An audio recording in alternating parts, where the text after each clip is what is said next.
Geekly!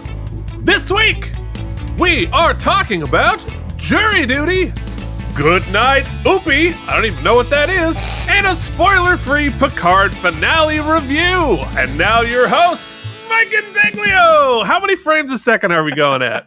What's up, everybody? Welcome to K&M Geekly, a sneak peek at two geeks talking about some of the things that getting through their week. I can't wait till you recognize that it's not Oppy, it's Oppy, but I prefer to Oppy. That doesn't help. I don't know what any of that is. We'll be mispronunciating titles, names, last names, who knows, but you're going to get every goodie, every last frame outputted. This is a show where Keith and I talk about stuff, sometimes stuff we're watching, playing, listening to, whatever it might be. And sometimes we just come up with it on the spot minutes before we go live, and here we are. We always do. Yeah, we literally always do. Like, what are we talking about today? And I'm like, I don't know. It's 2:30 p.m. on a Monday, and I'm just sucking down I'm just savoring every last ounce of coffee I've got because it's I'm busy. Keith, you busy? I am busy. Yeah. I got the eyes checked just now, so I'm gonna have some new glasses coming. Look out, world. Doing this, I'm working. I might be going in. This is like planning after 40, right? So my D&D group, Broadway Hit Points, is going to meet in person because our DM West is in town. Oh, that's cool. Yeah, so he rented a table at this D&D store or whatever in Upper West Side. And it's like, let's all go. Let's go together. And I'm like, some of these people I've never even seen in real life. Great to get the family together. We've developed this relationship all this time. I get out of the house, get to go do fun things, see really cool people. And I'm like, do I want to get on a train? Oh, and so, come on, Keith. You got to do it. Come on, man. So I think every day this week, I've had a different answer about whether I'm going to go. But today, I'm feeling like I might get on the train. You got to go. But what does this one wear to a blind date meetup for your D&D pals? For my D&D pals? I don't think it matters because it's D&D. That's a good point. So I will not be going in character, no. I have, speaking of the peepers, I had a really interesting visit with my mom to this, for her cataract surgery, but I'm going to save it for Weekly Rad, Keith, because I want to talk about it there. So, okay. CEO Chancellor Jen has been out of town, so we only had 24 hours together this week. She's like bouncing back. She's doing Secret Garden. You all know that. So I've had a chance to check out a bunch of stuff on TV. But I found myself watching a lot of depressing shows. And I started Secession, which, okay, it's not depressing. It's just, they're just bad people. And so I wanted to focus on some things I watched this week, Keith, that I thought were actually pretty positive and uplifting in a way. So that's what I'm going to talk about. And I guess we should just jump back in. Yes. I'm also busy. I don't have a lot to catch up on. Let's just jump right in. But wait. Oh, no. We can't. You're right. We can't jump in because we have to thank our new people who have jumped on to our Patreon. They can join at patreon.com/KNM. And guess what? My captain, we have a new captain's level patron. Mike, introduce us. Oh, at the top tier, the very top tier, we have our newest friend, Bryant Kimball Bursick. Beersach. Well, all right. So we suck. We do. But suck. I did the due diligence. I went to like 3 different pronunciation places, and I got 3 different answers. So, Brian, we're going to need the actual answer so we don't butcher your name. Usually, in my reach out, it's how would you like to be credited, and I didn't do that this week. So, Brian, because if it's German, it'd be like Beersach. Mm-hmm. Mm-hmm. Brian, why don't you tell us, or until further notice, it's going to be Bryant. But. Fair. Cool. Anyway, we have a Bryant, but we also got a Brian Kaufman, Casey Clark, Jason Moe, Bren Joshua.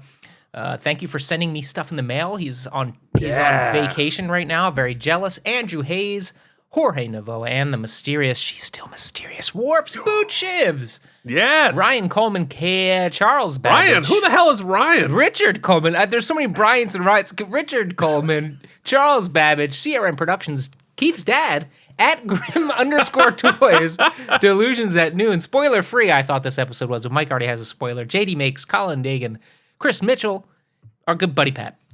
Guys, so much good stuff over at the Patreon. You're getting Keith's non-graphic novels. You're getting me watching shows. You're getting me playing video games. You're getting Ask Me Anythings. You're getting so much stuff. But mostly, you're getting the satisfaction of being a producer on the internet's least popular channel. But you know what? We're doing it for you. Yeah. Well, it's funny you mentioned the non-graphic novel, right? Mm-hmm. So on our Patreon, you can have access to my started as a screenplay, and then I adapted it into a graphic novel, sort of what my version of the Picard series would have been, right? I wrote it before Picard was announced, before they had done anything looping back the 90s generation of Star Trek.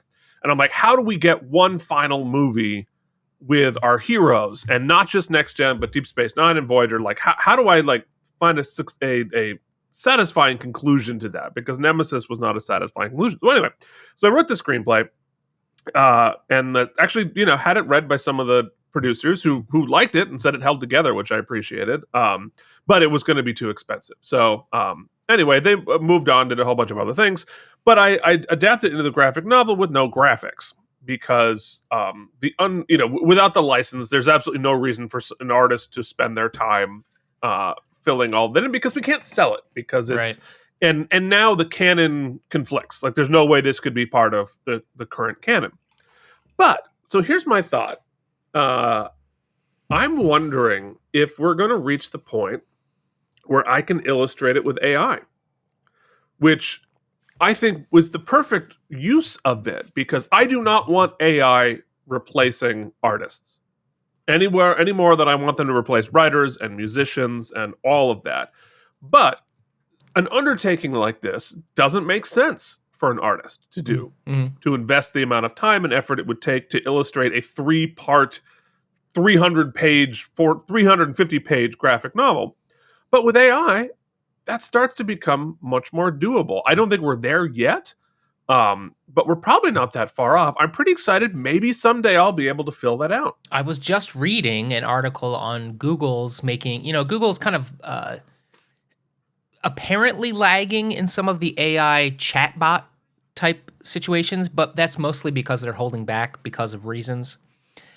I'm sure they're much more advanced than they've released to the public thus far, but they're pretty far ahead on their chat voice, their search to visual art algorithm and stuff. So it is happening. I think the issue you'd run into in its current state is consistency across each individual frame, because you'd have to regenerate, and I think they would be too different. But right, well, I'd want to sort of set a graphic type of template to be able to pull all of these actors' images, and this is all like copyrighted IP, so like it would have to be non-commercial, and then extrapolate, and because there's all this time travel stuff in there.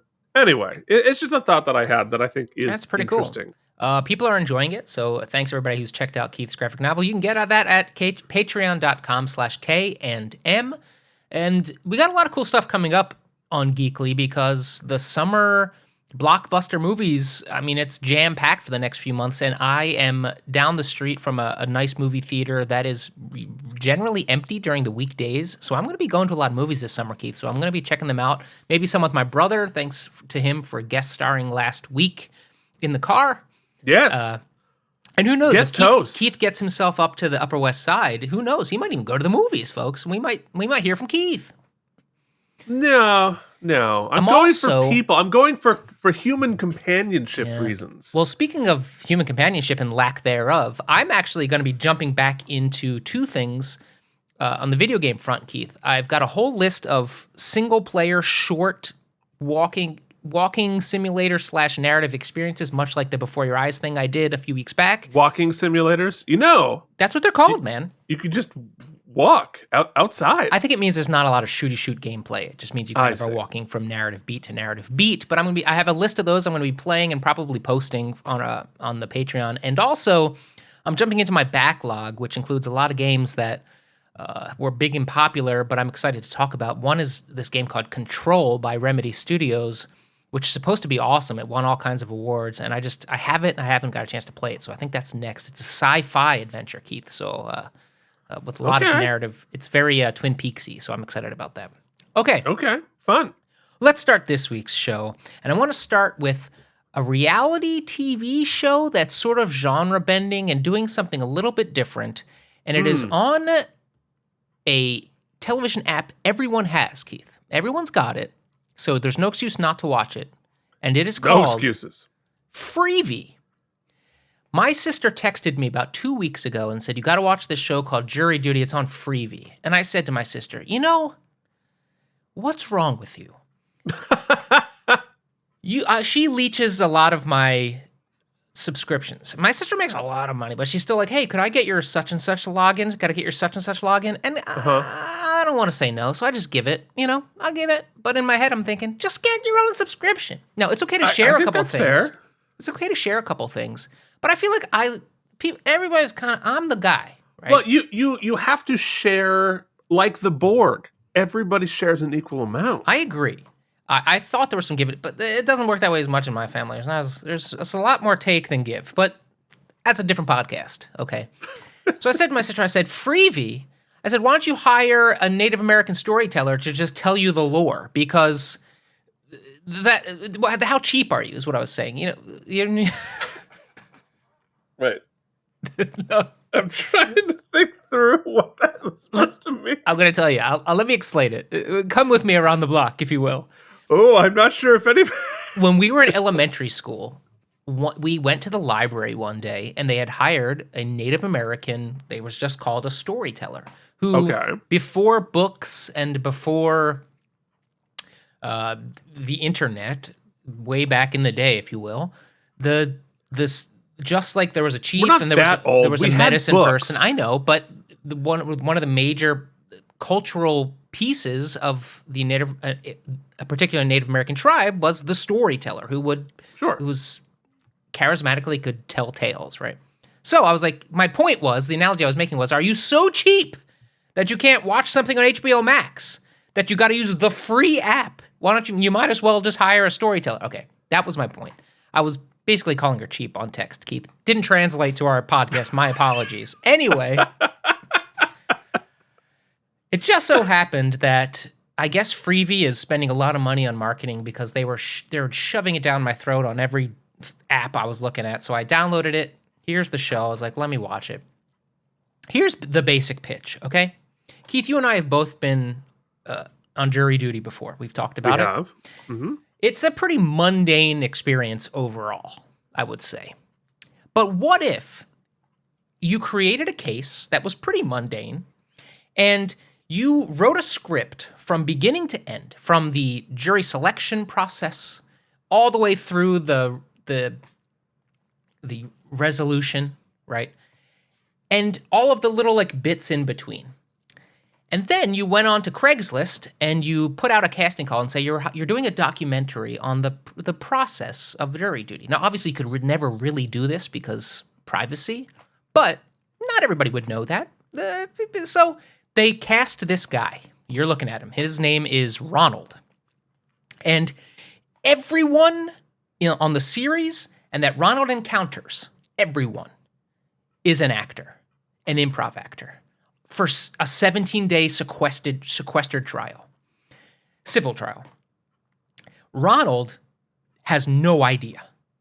Now, it is both mundane but also comedy, so everyone else is basically in an episode of The Office, right? It's mockumentary style, so they are doing sit-downs. There are times Ronald's not even involved, and the characters are still in character. Interesting. Obscured in this screenshot right here is a cameo by a famous actor who I will not spoil because I think it's part of the charm of the show. It's out there, but yes, it is who super is also, fun. Have you watched this, by the way? I have not. It's definitely on my list. I'm aware of the concept, and I was like, ooh, I got to watch that. I'm trying to be spoiler-free because I think that the less you know, probably the better, the more charm it has. Sure. Now, what I think is cool about the show, so you either think that premise is cool or not. It's very similar to a lot of things you've seen before, except for It's Truman Show. it's Truman Showy, yes, except for the following spin an attempt they make. And their decision is, generally in a show like this, or any sort of we're playing a prank on somebody type show, or someone's a mark and everyone else is in on it. Right. The person, the mark, is sort of played as a stooge. And then the reveal, the balancing act is, will the reveal, is this person going to be mad? Is he going to be upset? Is he going to be made to be a fool? How are they going to... What this show accomplishes, which is mostly what I want to give away, I think it's very funny. I think that there are times, if you took Ronald out of it, they're still so funny. The improv actors are so good that this show is still entertaining there. And because he's so entrenched in the belief of it, even the times that raise to the level of sort of straining credulity, because they've created this world that he's within, he never catches on. Oh, that's interesting. Yes. He never catches. So here's the best part, and I'm not going to spoil anything, but the penultimate episode of the series is when they let the cat out of the bag to Ronald, okay? But then there's still a whole final episode.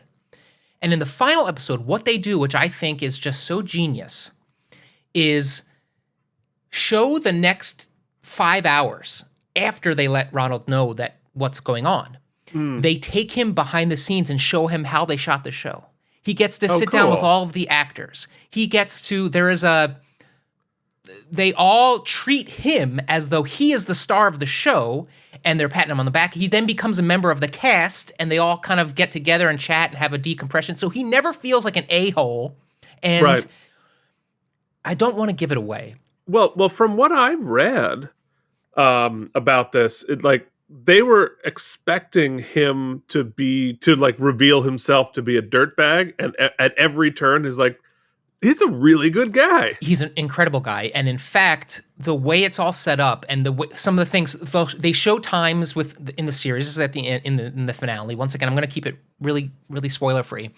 They show times where he almost caught on, or where he did something they weren't expecting, and the writers would scramble to and it's not scripted, guys. It's this improv. Yeah. They're all wearing pieces, so they have to scramble to redo a whole scene conceptually in real time in order to catch up to where Ronald is. And sometimes he got too far ahead of the case. He's too smart and too good at what he decides. He takes on the responsibility. And so they had to really hone in on to make the case more interesting and complicated so that he doesn't outrun them. Really fascinating. But interesting. On top of all that, they actually realize, like you said, I'm going to keep it spoiler free. They realize, as you said, that he's actually a really good guy who's taking it really seriously. And so the whole concept of the show stops being about the comedy of it and about highlighting how regular Joe citizen can actually be a champion, a hero of our judicial process, and how the people on these juries are actually what makes this whole system work, and how important that is. And so they get that across. And it actually made me feel, at the end, I teared up, Keith, on this comedy show. And I was like, oh my God, I still have faith in the common man, the general goodness of human beings. And if a show can capture that in this format, I've never seen a reality type show that really did that as well. So my highest recommendation, I think the cameos are great. The pacing's great. It's not too long. It's 8 episodes in and out. They're 30 minutes, 35 minutes each. Really good. I binged it in a day. Loved it. High recommend for jury duty. Excellent. All right. Well, it's definitely on my list. Maybe I'll put it higher on my list now. Yeah, really, really would love to hear your thoughts on it. Really cool. Just congratulations to everybody working on it. It's a tour de force production wise, improv wise, and Ronald, thanks for being a decent dude. They really they test him and he passes the test. So wow, really cool. Good deal. All right, let's jump into. I want to save yours for last, Keith, because I think it's pretty interesting. So next, I want to quickly talk about another documentary I watched. I finished it last night. This is just a 90-minute piece. It is called Goodnight Oppy. It was a documentary in 2022. It had a very, very brief theatrical release. It's an Amazon Studios joint. It is currently available for Amazon Prime on Amazon Prime Video, and it is basically a look at the Mars rover Opportunity. So you'll recall, anybody of a certain age will recall that we had this mission went up. It was 2 rovers. They were basically supposed to be twins, Opportunity and Spirit. They were designed to basically last, the mission was, I think, 1.5 years, 2 years. This guy, Oppy here, lasted 15 years. So talk about getting the extended warranty. Yeah. They do what I love in documentaries is they use a whole bunch of behind-the-scenes footage directly from NASA. They use some television footage. They have direct sit-down interviews one-on-one with NASA engineers, NASA scientists, and mission planners who are not only geniuses, but really charismatic and well-spoken, so it's great to hear them talk. You get a bunch of insight on the design of the mission, the execution of the mission, and what it means for future missions. I'm really interested in space exploration, so this was really interesting to me. But what I thought was really a highlight of this is that obviously they designed all of these missions going back with a limited or just the technology that was available at the time. And so making a documentary 15, 17 years after the mission started, a lot of the images and resolution and science that the rovers collected is low data, compressed, and all kinds of things. But our technology has come so far that they were able to extrapolate and create all of these 3D renderings and computer-generated images of things that had happened. So as they're telling the story, instead of relying on low-res assets to show what was happening, they were able to basically 3D generate the entire mission of everything they're talking about, and it looks photoreal. So they're able to composite that with things that rover actually sent back and explain a lot of it. So if they're saying, oh, the rover's wheel got loose and we had to do X, Y, Z, they're able to show you that, and it doesn't look cheesy. It's really cool. So if you're a science nerd at all, you're interested in science, space exploration or anything of the like, this is on Amazon Prime. It's 90 minutes. It's absolutely worth a watch. And, it's got great sound and visuals, which, I love that candy. So Goodnight Oppy, I think it's a must watch. Yeah, it's interesting that technique of being able to 3D model whole environments. We're definitely headed there, like in a real profound way. But they did that on Waco too. Yeah, the Waco documentary. Mm-hmm. It wasn't quite photorealistic, but it was certainly like good enough to understand what was going on. Oh, Keith, when you watch something I recommended, did you like it? I did like it. Yeah, I really did enjoy it. So enjoy. It was a pretty bleak story, but yes, it was an excellent documentary. All right, well, Keith, I think it's time.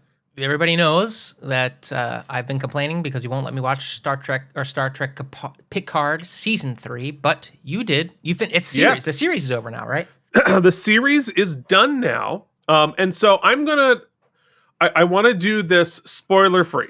Mm-hmm. Right, because I think there's enough out there. We know that the whole TNG cast comes back. Yeah, I think I can talk about the broad concepts of the season and sort of what happened on the production level. But I don't want to give away too much for Mike, who I won't let watch it until he finishes Deep Space Nine and probably the rest of Next Gen, because it just won't be nearly as satisfying without it. So I'm going to be watching Star Trek Prodigy, but also I have queued up. I'm going to start watching, I think, Strange New Worlds. That I can watch, right? Because that's a prequel. Yes, although I'm wondering if maybe we should do Strange New World as a Patreon / regular episode. I'm wondering if maybe we should just like production meeting on air. There are only 10 episodes a season. If we shouldn't like do it full like we do Deep Space Nine. Okay, but like not an oops watch. This kind of watch. Not an oops watch. Like actually put it up like as full. Oh, I'm 100% into episodes. That. I'm 100%. I'm there. Okay, well, viewers, there it is. That's a question. Is that something you really want? If at least 5 of you comment and say do Strange New Worlds, we're in. Yeah, there you go. And we can do Patreon early or do bonus or something. Anyway. Okay, cool. I like it. All right, so I won't start that yet. We'll talk. So don't start that yet, but soon. I think we can do that relatively quickly. So I think a lot of people have very complicated feelings about Picard, specifically seasons 1 and 2. And I think season 1 was sort of unsatisfying in a lot of different ways. They brought in almost an entirely new cast of excellent actors. I thought they were all really terrific actors that did a great job, but it was very sort of unsatisfying not to have the Picard ecosystem really be a part of the show. And so they put in like little things, little hints here and there. It's also very sort of dark and bleak emotionally, which I get. That was my feeling for the first season too. You said it picked up season 2. Oh, you saw the first season. Yeah. And season 2, I think, started like, oh, right, okay, we're back on a starship. We're in Starfleet again. This is great. And the premise was pretty cool, but then it also kind of like didn't quite get there tonally. Although I did find the finale of season 2 very emotionally satisfying. So we pick up at season 3, where they clearly have decided, all right, to hell with it, let's give people what they want.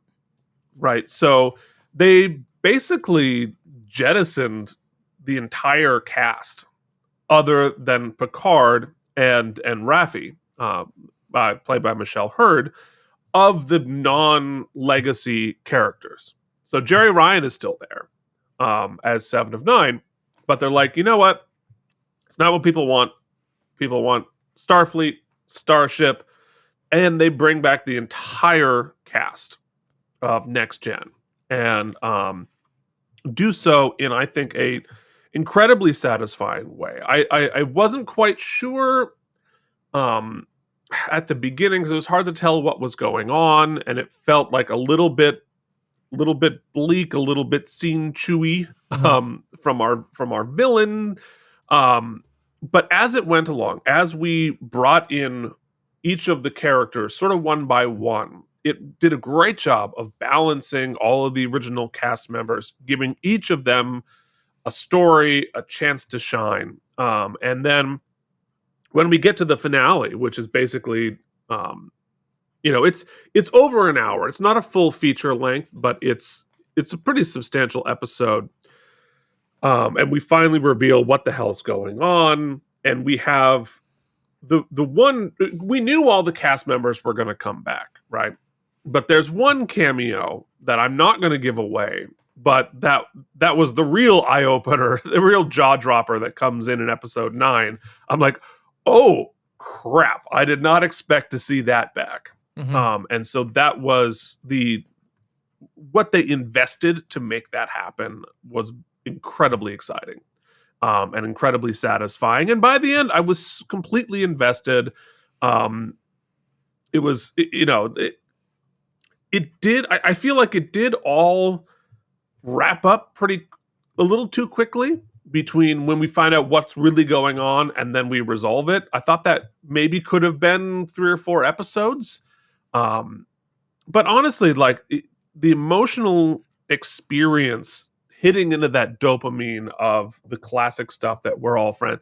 They did such a good job knowing exactly how to scratch, how to poke at my childhood, essentially. The performances of everybody is great. The camaraderie that this group of people have as humans, as people in real life, it's so evident. It is so evident how much this group of people have come to be a genuine family, to genuinely love each other, to each have their own identity and personality within this group of people. It was very satisfying. Visually, it was phenomenal. I mean, like what they're able to do, just with their special effects now and the CGI, it's better than it hasn't been in any of the feature films. So that's really exciting. And I think they, without saying, who lives, who dies, who tells the story, and whatever it is, I found the conclusion of it tremendously satisfying.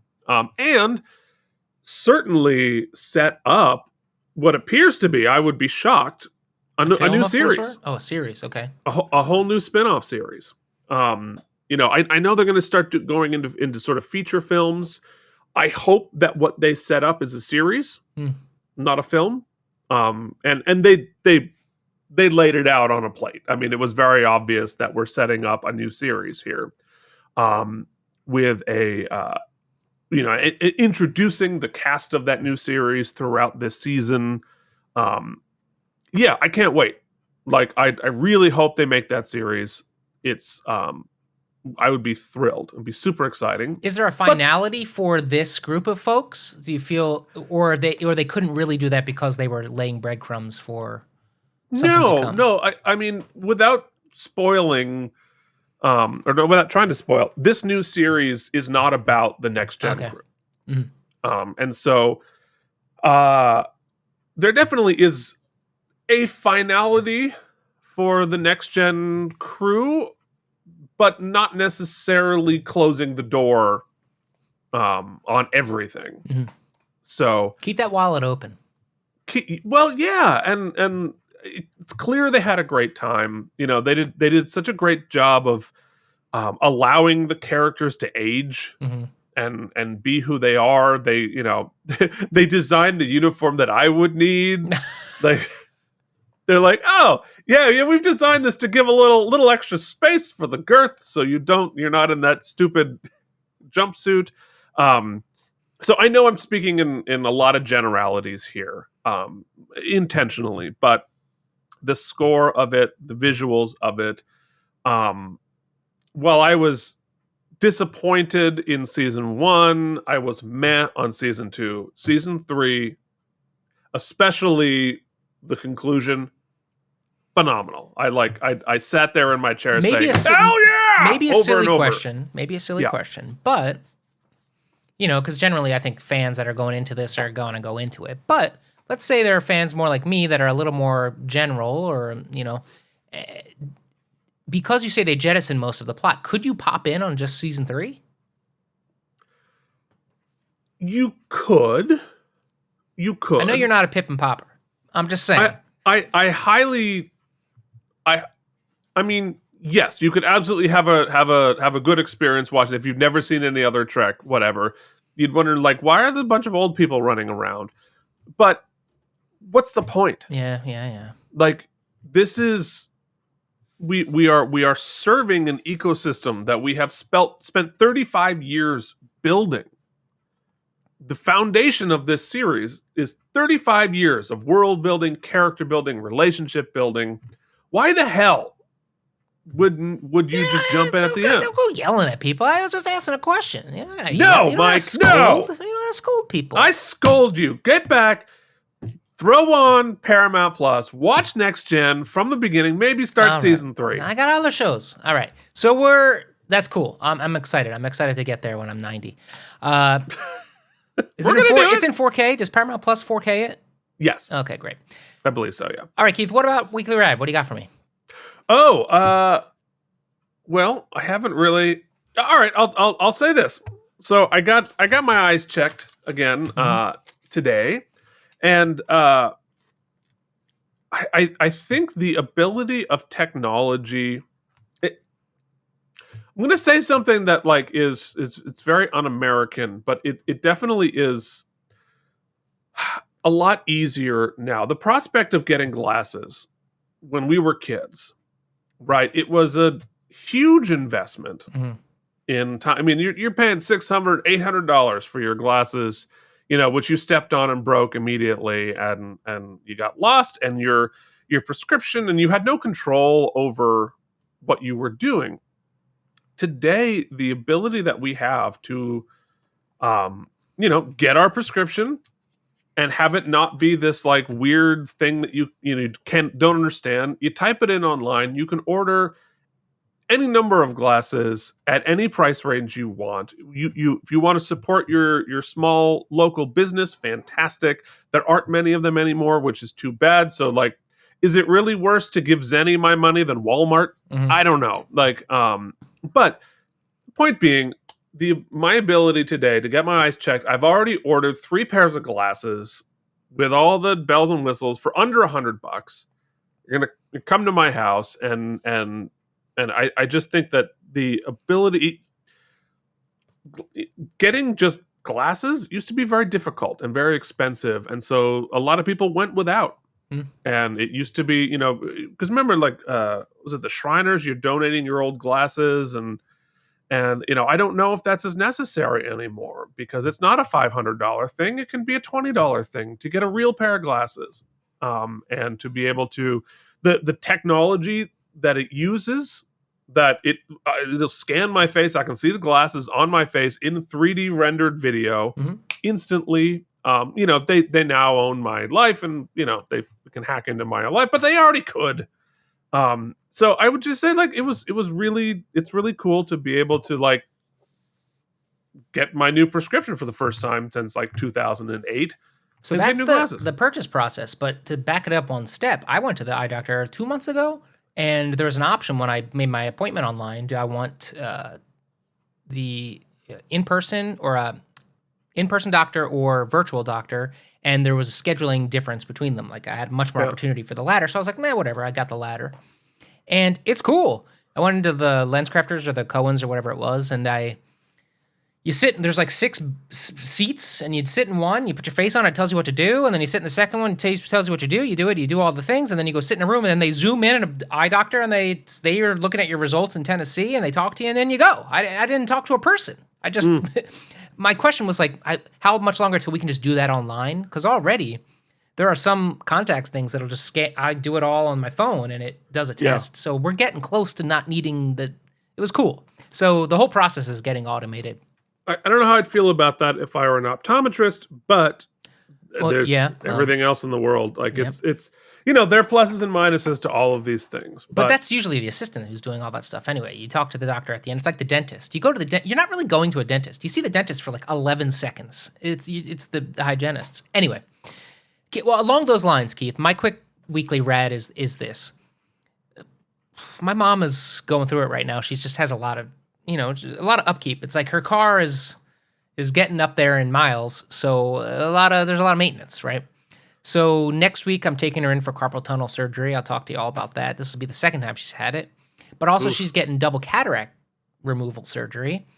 And man, the tech involved in this is insane. That's a different conversation. But when I was making the appointments, I was talking to this really nice nurse, and she's like, "Is there anything we should know about your mom?" And I'm thinking, and I was like, well, she's kind of, she responds better to women these days. I don't know why I thought to say it, but it's true. She usually, whenever she has a male doctor, she shuts down. I think we talked about this.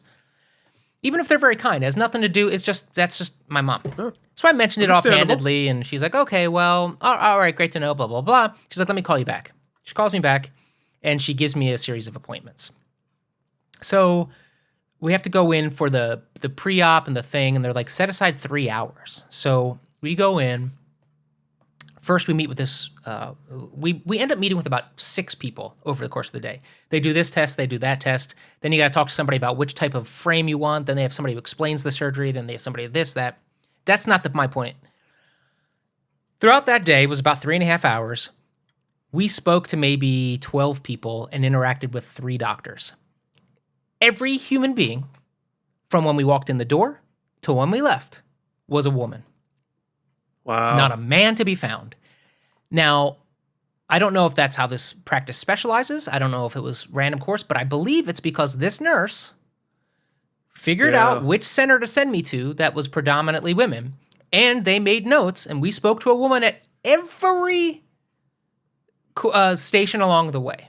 And it made a huge difference to my mom, who was just, look, cataract surgery is very common in elderly people, and there was a gajillion elderly people there, and my mom could just be another old person coming through. But everyone was super, super nice.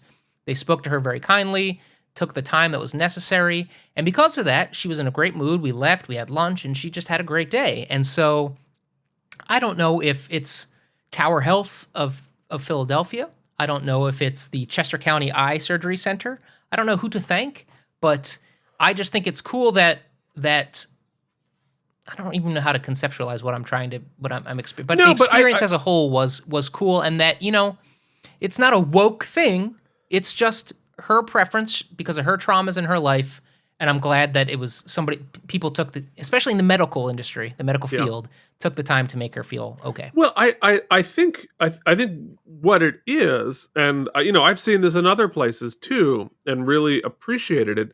I think it's trauma-informed medicine.